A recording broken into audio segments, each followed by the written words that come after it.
Vamos con unos últimos análisis antes de entrar al tema, porque debemos tener un conocimiento vasto de qué era lo que ocurría en ese lugar para poder hacer un análisis profundo.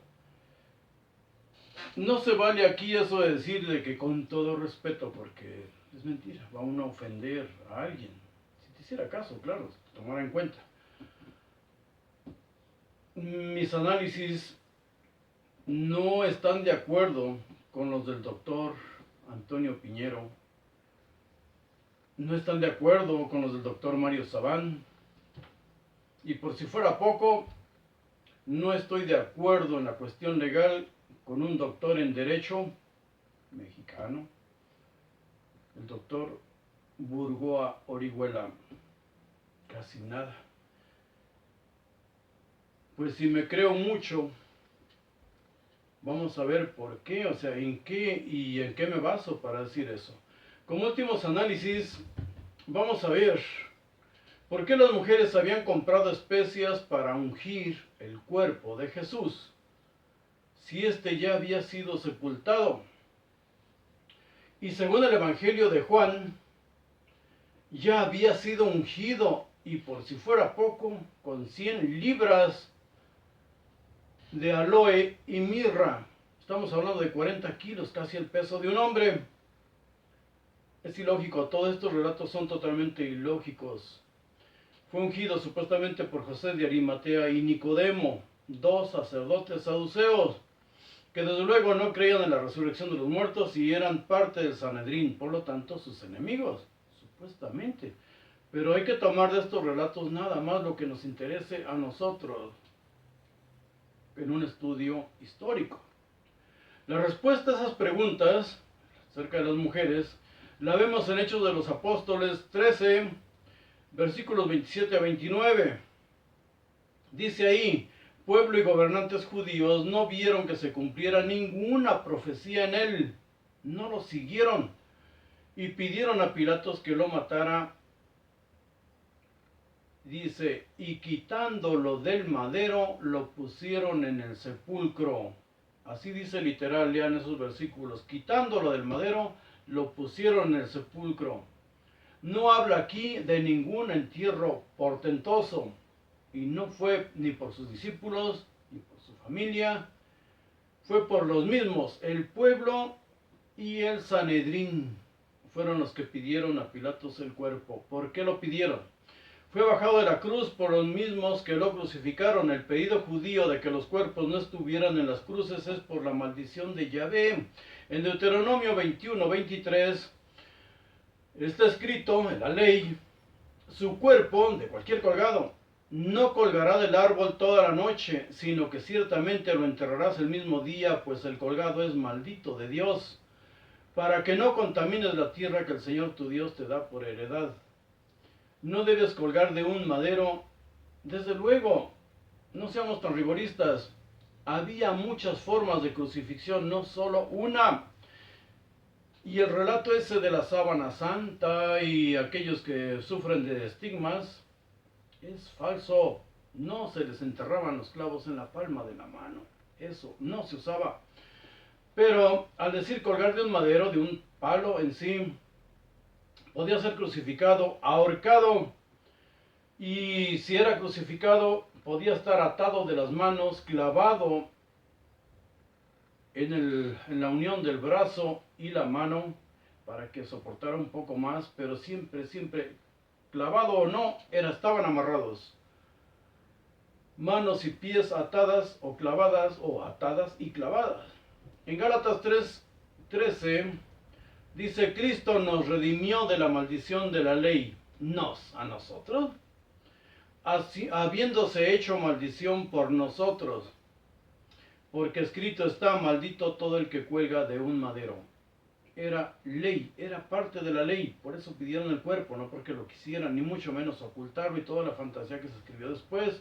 Lo pusieron en el sepulcro, lo sepultaron. ¿Quiénes? Los gobernantes judíos, los sacerdotes del Sanedrín, los que no creen en vidas eternas ni nada parecido. Solo así se entiende que María Magdalena y otras mujeres hubieran comprado especias aromáticas para ungir un cadáver que pudo haber sido arrojado a los perros, como relata la historia que ocurrió con el Jesús sumo sacerdote en la guerra contra Roma. Ya vimos eso, el Jesús sumo sacerdote. ¿Y cómo era la ley romana? Los sediciosos eran arrojados a la basura para escarmiento de los demás. Y nunca perdamos de vista que fueron 3 los ejecutados al mismo tiempo, y como está escrito en griego, por el mismo motivo, sedición. Si el cuerpo estuviera sin sepultar, las mujeres podían buscarlo, encontrarlo y ungirlo. Solo así ellas iban a buscar un cuerpo que nunca pudieron ver. Eso sí es lógico. No les iban a permitir el espectáculo. Eso no era parte de una ejecución romana. Ellas no violarían entonces ninguna ley tampoco. Es solo una falta menor, porque tocar un cadáver con purificarte ya estaba bien, pero no ir a sacar un cuerpo de una tumba. Existían 2 ritos diferentes para sepultar a un judío. Uno, el rito normal, que lleva 8 pasos antes de depositarlos en la tierra. Primero, lavar el cuerpo. 2, ungirlo. 3, cubrir sus ojos, ya fuera con 2 monedas o 2 piedras. 4, vestir el cuerpo. 5, cubrirlo con una sábana. 6, introducirlos en una cueva o sepulcro temporal. Y este rito fue solo del año 10 antes de Cristo al 70 después de Cristo, cuando ya no hubo templo, cambió todo, las leyes, todo. Perdón, y el paso número 8 era cerrar la tumba con una piedra. Para los criminales, salteadores o sediciosos, se tiraba el cadáver en algún lugar lejos del pueblo para escarmiento. Se impedía con ello que fueran sepultados. Los cuerpos, 3, no 1, tenían que ser depositados en la tierra antes de oscurecer. Es otra ley y que vamos a analizar más adelante, que es cuando inicia el día judío. Se habla solo del cuerpo de Jesús, pues son escritos cristianos. Pero ningún cadáver podía estar colgado de un madero, y fueron 3 los crucificados al mismo tiempo. Quien bajó el cadáver de Jesús, bajó también los otros. Otra pregunta: ¿por qué dice que José de Arimatea y Nicodemo eran seguidores en secreto?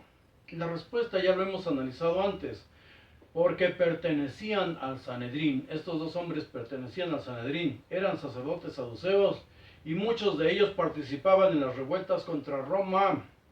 Ellos sí eran afectados directamente por el pago de impuestos. Les quedaba menos dinero. Ellos provocaban muchas revueltas y participaban en ellas, incluso luchando, eso sí hay que reconocerlo. Y pudieron solicitar ellos que Jesús fuera asesinado con una lanza, porque según el Evangelio de Marcos estaba clamando a Dios y pidiendo ayuda. En su agonía podía dar nombres de sus discípulos o patrocinadores. Aceleraron su muerte no por motivos piadosos. Y Jesús solo repetía, supuestamente, el Salmo 34:20, que dice: Él guarda todos sus huesos, ni uno de ellos es quebrantado. Por eso lo atraviesan con una lanza y no le quiebran los huesos, como se usaba para acelerar la muerte. En Juan 19:36 dice: porque esto sucedió para que se cumpliera la Escritura. Todo el Nuevo Testamento, todo lo referente a Jesús, es para que se cumpla la Escritura. Se está hablando del Dios y de las leyes judías. Bien, ¿por qué? ¿Qué dice Juan? Dice: no será quebrantado hueso suyo. No es una profecía. Esto no es una profecía. Es un salmo. ¿Y qué es un salmo? Una alabanza, un canto, una poesía. Es sapiencial, es un ruego, tehilim. En la cruz Jesús está rogando: Padre, ¿por qué me has abandonado? Que es otro salmo, está repitiendo otro salmo. Esto lo vamos a ver en la muerte y en el juicio de Jesús. Jesús convivía con publicanos y recaudadores de impuestos. Y los recaudadores de impuestos no eran los romanos, era gente del Sanedrín. Ellos eran los que recaudaban todo. Los romanos solo vigilaban que no les robaran. Los romanos les quitaban el dinero a los sacerdotes. Por eso cada procurador, prefecto o gobernador nombraba a su sumo sacerdote con el que iba a tratar directamente. La prueba está en que el mismo Poncio Pilatos les quitó dinero a los sacerdotes para hacerles acueductos a los judíos. Eso está escrito en la historia, que sirviera el dinero al pueblo. Esa era la intención de Poncio Pilatos, pero un pueblo enfermo de fanatismo se destruye a sí mismo. Poncio Pilatos había designado a Caifás como sumo sacerdote, con el que trataba directamente. Los sacerdotes no tenían ninguna influencia, menos poder alguno sobre él. Caifás era el que recogía Ojo con esto. Caifás era el que recogía las ropas y los enseres para el servicio del templo. Todo se guardaba en el cuartel militar de la Torre Antonia. Los sacerdotes no controlaban ni sus ropas. Esto se practicaba desde los tiempos de Herodes el Grande y lo podemos ver. Les aconsejo, casi les ruego, que lean el capítulo 18 de Antigüedades de los Judíos, pero completo. Ahí viene todos estos datos. Los sacerdotes levantaron al pueblo contra Pilatos, solicitaron su destitución a Roma, pues era más que un tirano con ellos. Cuando hablamos de quejas y de mensajeros, Pablo como mensajero de Sanedrín incluso, eso lo vemos al estudiar la primera guerra contra Roma del año 66 al 70. Ahí sí encontramos a un Saulo llevando cartas del Sanedrín al rey Herodes, pidiéndole soldados, una guarnición que apoyara a las tropas del templo que habían sido arrolladas por la turba. El rey Herodes Agripa envió soldados incluso de caballería a defender a los sacerdotes. Son políticos. El error que cometemos nosotros, influidos por la iglesia, manipuladas nuestras mentes, es que todo lo vemos relacionado a religión. Y decimos la secta de los fariseos, la secta de los saduceos. No eran sectas. Luego analizamos eso. No eran sectas. Ellos solo buscaban la forma de gobernarse. Eran filosofías. Todo esto ya estaba empapado de pensamiento griego. Habían evolucionado. Algo les afectó la mente a todo ese pueblo. Recordemos que el primero que escribe lo conocido como Nuevo Testamento fue Saulo de Tarso, Pablo. Y el primer evangelio es el suyo. Él crea a Jesús divino y después se le rodeó de una humanidad idealizada en los otros evangelios. En 2 Timoteo 2:8 y muchos otros pasajes que versan sobre lo mismo, dice: acuérdate de Jesucristo del linaje de David, resucitado de los muertos según mi evangelio.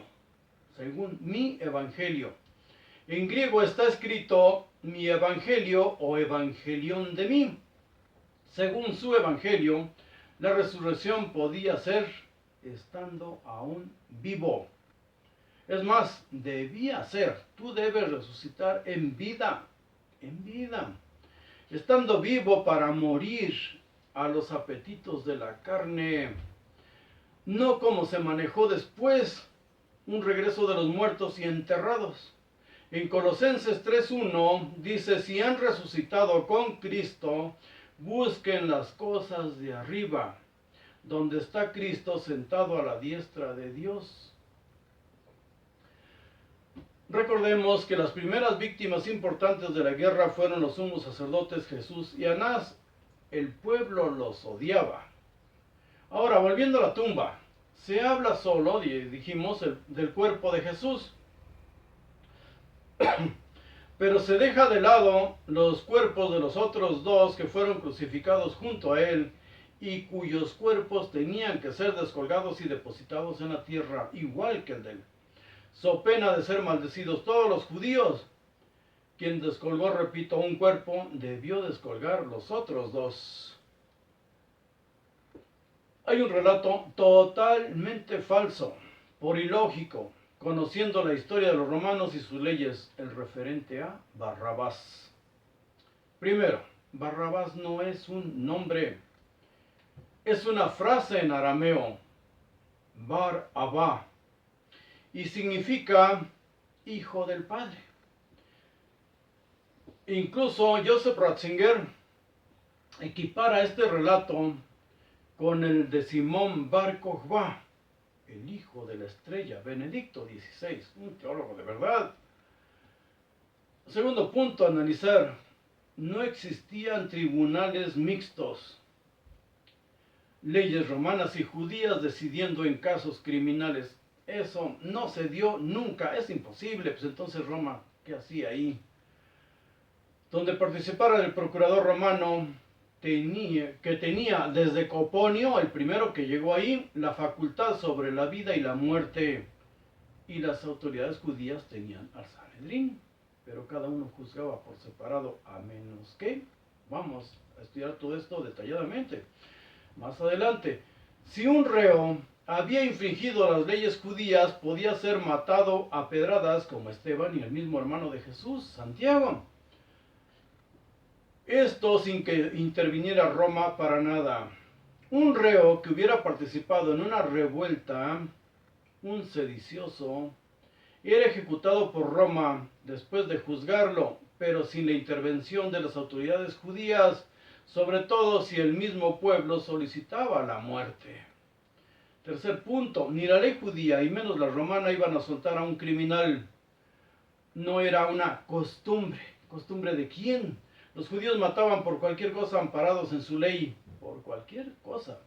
Y los romanos, una vez escrito un parte militar e informado a Roma de la situación de la provincia, no podían por cuestiones populares desdecirse. La ley nunca fue un juego para quienes magnificaron el derecho y la justicia.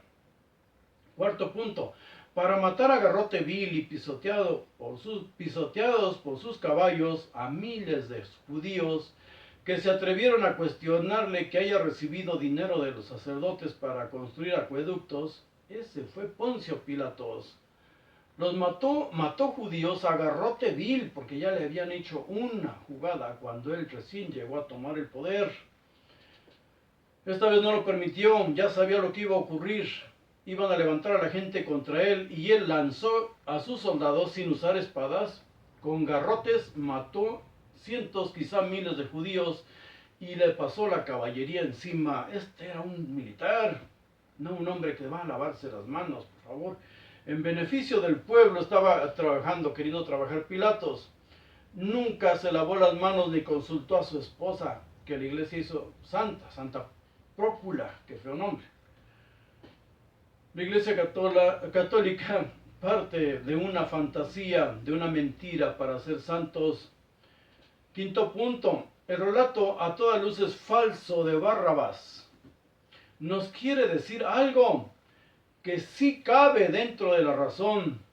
Existía un prisionero que si era ejecutado por Roma, sería mal visto o no era punible por alguna causa. Sí existía un prisionero. Este sería a todas luces inocente, que el pueblo, tan inocente, que el pueblo, a riesgo de su propia vida, conociendo a Poncio Pilatos, pidió o suplicó su libertad. ¿Quién era este prisionero? ¿Qué hay en los evangelios? Según Marcos y Lucas, Barrabás se encontraba preso por haber participado en un motín en el que se había cometido un homicidio. Eso dice lo que nos leen la iglesia, lo que vemos en las películas. Marcos 15, 6 al 7 dice: el día de la fiesta les soltaba un preso cualquiera que pidieran, y había uno que se llamaba Barrabás, falso, preso con sus compañeros de motín, preso con otros, que habían cometido homicidio en una revuelta.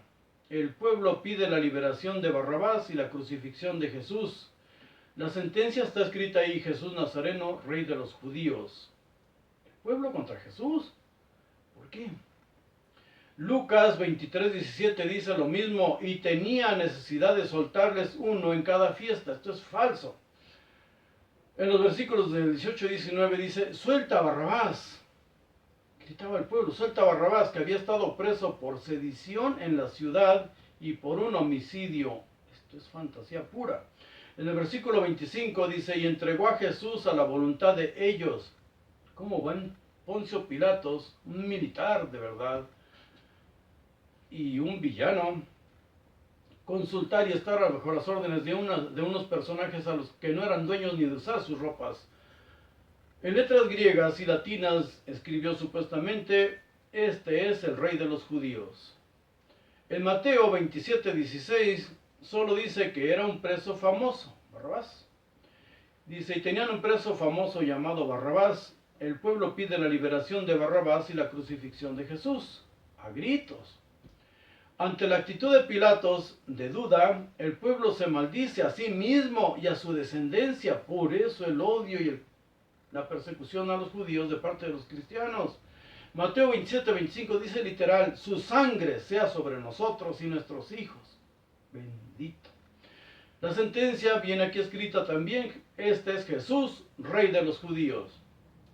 En Juan 18:40 dice acerca de Barrabás que era un bandolero, un ladrón.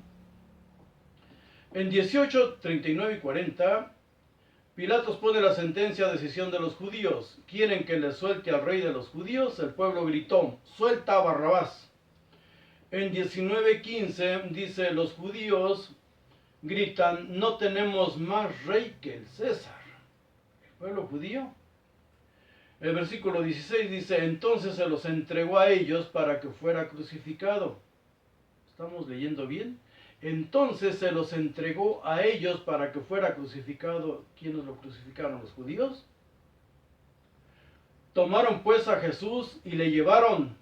La sentencia también la escribe Juan, Jesús Nazareno, rey de los judíos. Otro pasaje falso es el de la entrega del hijo a la madre, su discípulo a quien él amaba. En 19:25 dice que estaban junto a la cruz de Jesús su madre, su tía, María, mujer de Cleofas, y María Magdalena. Él le dice a su madre, mujer, he ahí a tu hijo, y dice a su discípulo, he ahí a tu madre. Esto es falso totalmente. No permitían que ningún discípulo lo hubieran crucificado también. Era un sedicioso y le consideraban rey de los judíos, el líder de sediciosos. Esto es falso, esto es teológico, esto es ilusorio. Analicemos.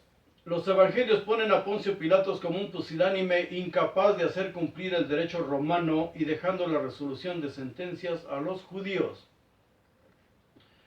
Desde que llegó Pilatos a Judea el año 26, ya vamos a empezar a manejar fechas para saber cuándo murió Jesús. Dejó en claro Poncio Pilatos que él mandaba, se le echaron en el suelo los judíos por 5 días para que no colocara las insignias del César en el cuartel pegado al templo. La Torre Antonia, la que le construyó a Marco Antonio. Y si bien no los mató en ese momento, esperó a quitarles el dinero, echar sobre ellos sus caballos pisoteándolos y apalearlos hasta morir. Eso y la muerte de miles de samaritanos crucificados, fue lo que obligó a Roma a destituir a Poncio Pilatos de su cargo.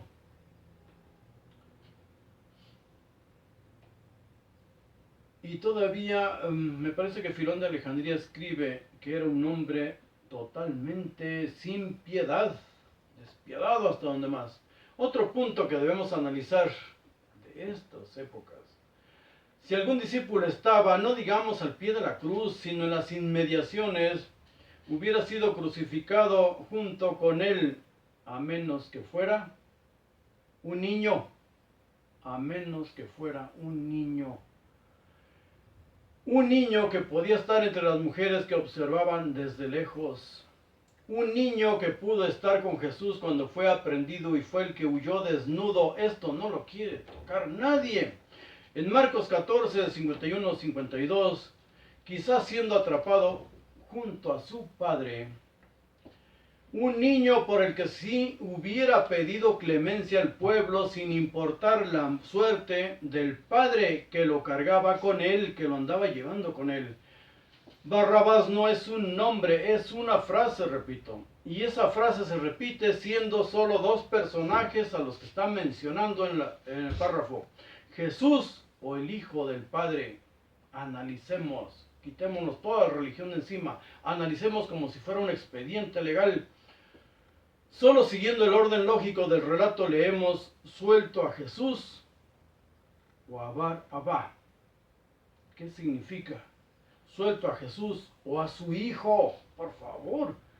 Solo leamos sin miedo. El relato de Marcos, evadido por teólogos e historiadores, dice, pero cierto joven le seguía, cubierto el cuerpo con una sábana y le prendieron, mas él dejando la sábana huyó desnudo.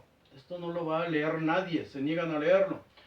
En escritos griegos anteriores al siglo III, provenientes de Cesarea, Sinaí y Siria, así como algunos manuscritos usados por Orígenes, se escribe en Mateo 27:17, Jesús ho Barabá, o sea, Jesús Barrabás, Jesús Bar Abba, o Jesús, hijo del Padre. ¿Del Padre de quién? Solo está hablando de Jesús y de Bar Abba, ellos dos.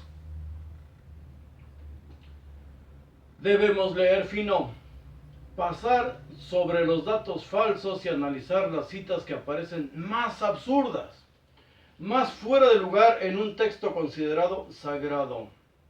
Sobre todo analicemos lo que nadie se atreve, no digamos a interpretar, ni siquiera a leer en su propio idioma. Donde asustan, decía mi madre, ahí está el muerto. Esto es claro, está escrito, pero muy claro. Solo analicemos sin religión. Solo analicemos porque nos falta ver el juicio de Jesús. ¿Y cuándo murió Jesús? Posiblemente, pero con fechas históricas. Vamos a ver todo eso.